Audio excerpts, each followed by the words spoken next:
Price to the Sharks helps the Habs. It gives the Canadiens space to spend to improve their roster right now without having to wait for the regular season to start before they could put him on long-term injury reserve. With the newfound flexibility, Frankie, what should the Montreal Canadiens' number one priority be right now?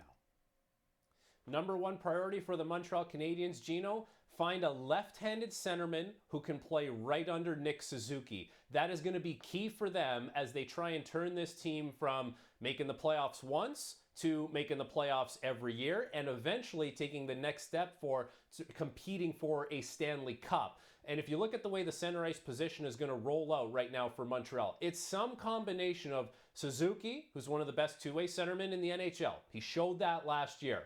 Kirby Dach, who's been injured a lot and hasn't been able to really take that next step. Alex Newhook, who's a left-handed center. Jake Evans, who's a right-handed center. They are missing the left-handed guy who can win them big face-offs, who can eat some matchups, and alleviate some of the stress that Nick Suzuki has to deal with on a night-to-night basis.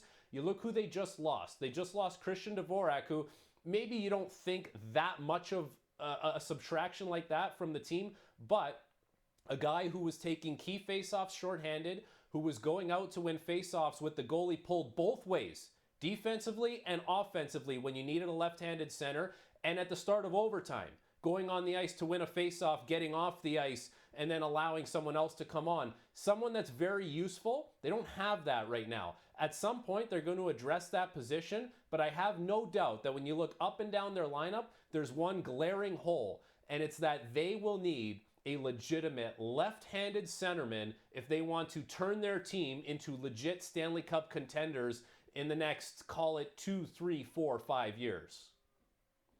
You hinted at this. I want to follow up on it. A full season of Ivan Demidov. The new cap space they have to spend. The Habs were a surprise playoff team last year, as you mentioned. What are the expectations now this year and moving forward, Frankie?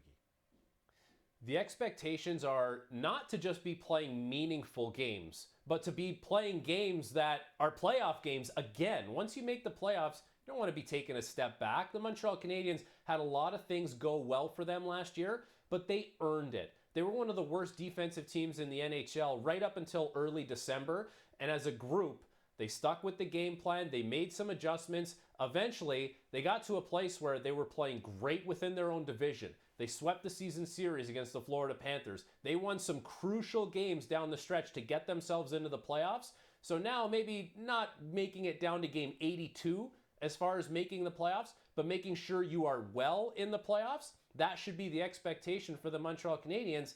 It's not going to be easy, though. No one in the Atlantic Division is taking a step back. In fact, I would say the Ottawa Senators might be better. So the discrepancy between 1 to 4 in the Atlantic is not going to be very much. And with all those teams taking points off each other, where does that leave the best of the rest?